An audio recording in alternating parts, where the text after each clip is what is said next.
चलिए गाइड, तो आज 512 का घनमूल निकालेंगे। कितना का? 512 का घनमूल।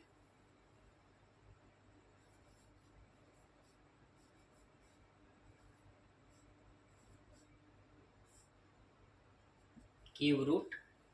चलिए तो मैं निकालता हूँ।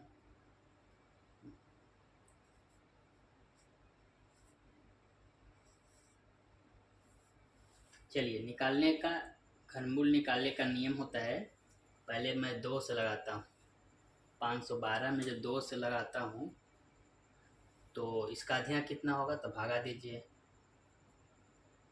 512 में 2 से, 2 दूनी 4, 1 1 उतरा, 5 दूनी 10, 1 2 6, यानी 256।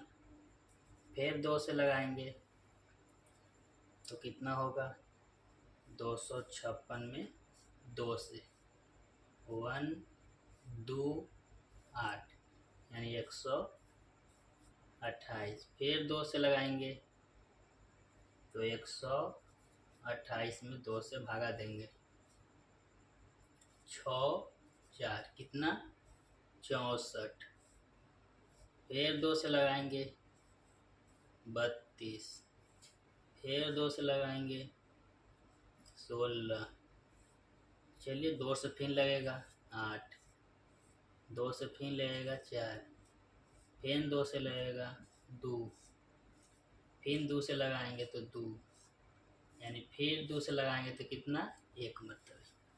अब घनमूल का नियम क्या है?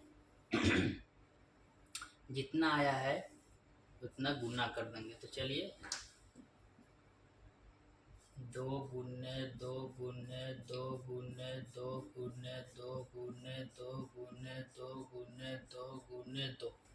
कितने 2 हैं? 1 2 3 4 5 6 7 8 9 10, यानी 10 है ना। चलते हैं, 1 2 3 4 5 6 7 8 9 और 1 10। अब 3 3 का पेयर, घनमूल में 3 का पेयर बनता है, एक रह गया। तो चलिए 2 निकाल देता हूँ। 3 जब 2 2 3 बार होता है तो 2 निकल जाता है। चलिए, तो 3 को 2 में से 1 निकला, फिर 3 को 2 में से 1 निकला, और 3 को 2 में से 1 निकला। अब क्या करेंगे? गुना कर देंगे। 2 दूनी 4 और 4 दूनी 8, यानी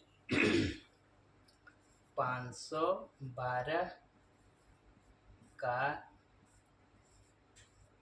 घनमूल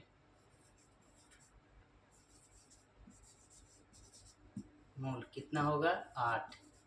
घनमूल मतलब ये समझते हैं कि नहीं है तो 8 बार 3 को गुना कर दो। 8 8 को हम कैसे जानेंगे कि ये मतलब 8 है? 512 का घनमूल 8 आया है तो सही है कि गलती है?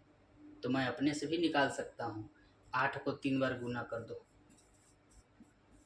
8 8 64, और 64 में 8 से 8 चौक 32 के 2 हाथ में 3, और 8 छक 48, 48 और 3 51। देखो आ गया कि ना 512। तो कितना आंसर आया? 8। तो आप लोग भी बना के देख लेना। चलिए, तो मैं उम्मीद करता हूँ कि समझ में आया होगा, और नेक्स्ट वीडियो जस्ट तुरंत लेकर आता हूँ। बहुत बहुत धन्यवाद।